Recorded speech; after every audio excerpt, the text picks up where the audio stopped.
9 கோளும் ஒன்றாய் காண அங்கு கற்பகம் என்னும் கடவுளின் மெய்யில்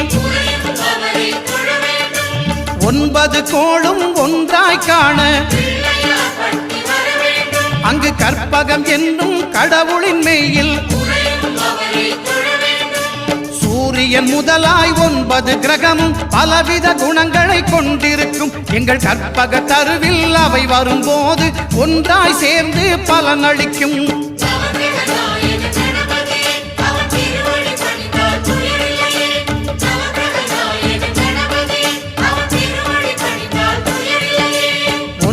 கோளும் ஒன்றாய் காண